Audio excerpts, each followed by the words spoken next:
Na ga wasu na nan da rubuce-rubuce yara suna cewa wai ‘yan ana son su jaye zanga-zanga wai a bari da mallan wani da mallan wani da mallan wani su je su ga Tinubu sai sun kasa hadda sunana ni ka wallahi ku cire sunana wallahi ni ko kira na an kai bani zuwa da wanda lizan ja maka yana sama ki biyu shi Tinubu in ka zo kai magana talaka sai ya ga ka dame shi sannan su talakawan kuma da ka zo ka yi magana kafin ka hito sun sama suna ɓarawo azzalumi makwaɗaici munafikin mallami yau komi ce mallami to don dalilin zan ja kai na sama ke biyu a kowa ya ji da kai ne in za a kira in kuna da niyyar kira kar ku kira bello ba in kun sa suna na ku cire wallahi ba da zuwa in dai tun kwanaki na faɗi ai ba a talakawan Najeriya faɗa ko in ka shiga musu waɗa za ka ji kunya to yanzu ga can don haka Allah ya shirye shi mu amma dai abin da ke gudana tsakanin da Allah abin ya ɓaci irin zagi kuma abin da addaban mamaki har malamai ƴan uwansu fa naji wani malami ga hudu ba shekaran jiya ranar juma'a shekaran jiya da wannan juma'a ta wannan in ka ji maganganun da ya game da malaman da ta inda tuno abin babu daɗi kuma malami ne kuma ƴan uwa ne to kai da an malami ka ci mutuncin malamai ƴan uwanka in jahili yayi to wace ansa zaka bashi don haka ba daidai bane ku ji tsoron Allah don sun zo inda Tinubu in kuma wallahi in kunka bincika waɗannan shugabanni mafi yawa hoto ne kawai abinda kuke tsammanin ma malaman sun samu ba su same shi ba wani abu ne illa hasada la in shakartum la azidannakum wa la in kafartum inna azabi lashadid alhamdulillah sunana Abubakar Goni Muktar wanda aka fi sani da dan Borno shugaban cibiyar bada magani ta Ahbabuddin wajen bayar da magunguna gargajiya bisa bincike na addinin musulunci. Mun kware wajen bayar da magani cuta mai karya garkuwar jiki wanda ake sha ake warkewa cikin kwana 25 insha Allah. Na ga wani wuri har masallaci an zo. An kwashe kayan masallaci, an kwashe lasifika, an kwashe amplifier, an kwashe an wa masallaci kanna. Masallaci, to shi ko masallaci me laifin masallaci ga yawan da kuke ji? Da ake zuwa a yi vandalizing ɗin kayan masallaci na ga wani bawan Allah kemis gare shi kemis fa pharmacy an ka zo an ka ya muci kemis ɗin me laifinsa kemis ɗin an gaya muku na Tinubu ne don haka shi yasa kaga abin Allah bai samu abin albarka ba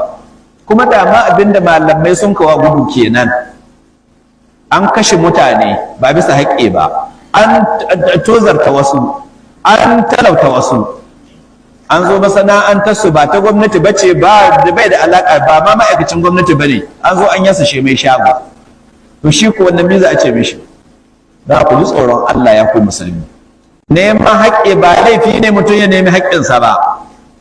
amma mu akwai shawarar da manzon Allah ya bamu ya faɗa mana dama za a yi shugabanni masu handama da babakere annabi ya faɗi ko bai faɗi ba to wace shawara annabi ya ba al'ummarsa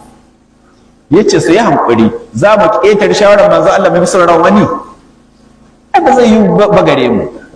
sannan duk abin da hankuri bai kawo ba rashin hankuri abin zai kawo shi ba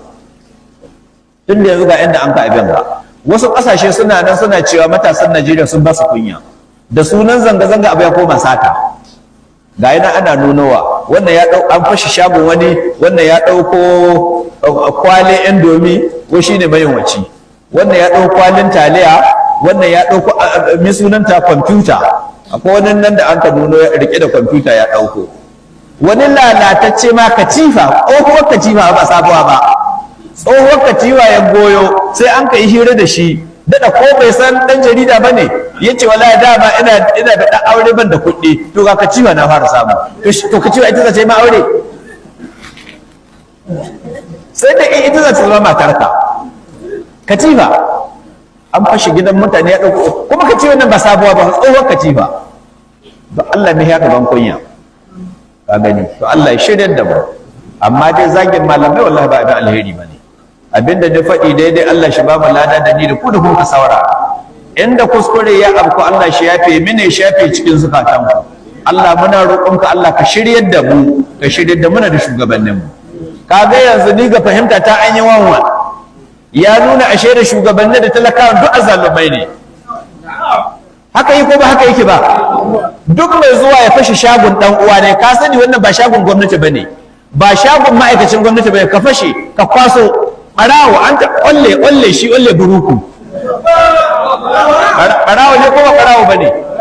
an yi sata ko ba a yi ba, to me bambancin ka da shugaban kasa da ya saci biliyon? Kai ashe mai balle shago ya dauka in an kai mai shugaban kasa kuna tsammanin bayyana abinda waɗannan annan na yi? Don haka kaga ashe gyaran kenan da ƙasa za a fara shi har sama, da talakawan da shugabannin duk guda ne. Mu yi ƙoƙari mu gyara halayenmu, mu tuban mu Allah ga zunubanmu, sai Allah ya kawo mana sauƙi. Abinda na faɗi daidai Allah shi ba mu lada da ni da ku da hunka saurara, inda kuskure ya afku Allah shi yafe mini, shafe cikin zukatanku. Subhanaka Allahumma wa bihamdika ashhadu an la ilaha illa anta astaghfiruka wa atubu ilayka. Shin kana sana'ar siyar da data kuma kana so ka ninka ribar da kake samu, ko kuma kana son ka fara sana'ar siyar da data tare da samun riba mai ɗimbin yawa? Shin kana buƙatar siyan data mai daɗewa akan farashi mai sauƙi? Application ɗin GT Mobile Data shine application ɗin da mafi yawan masu siyar da data suke amfani da shi amma ba sa faɗa muku. Shin kwastomominka suna yi maka complaint ɗin tura data bata je ba, ko kuma kana tura take ƙarewa saboda rashin ingancinta? Shin kana zuwa shiga application wani zubin ya iya buɗe, ko kuma kana tura data wani zubin ta ta shiga? To ga maganin matsalarka, ka garzaya cikin Play Store ko kuma App Store, ko kuma ka duba cikin comment section mun ajiye maka link din da zai kai ka direct ka je ka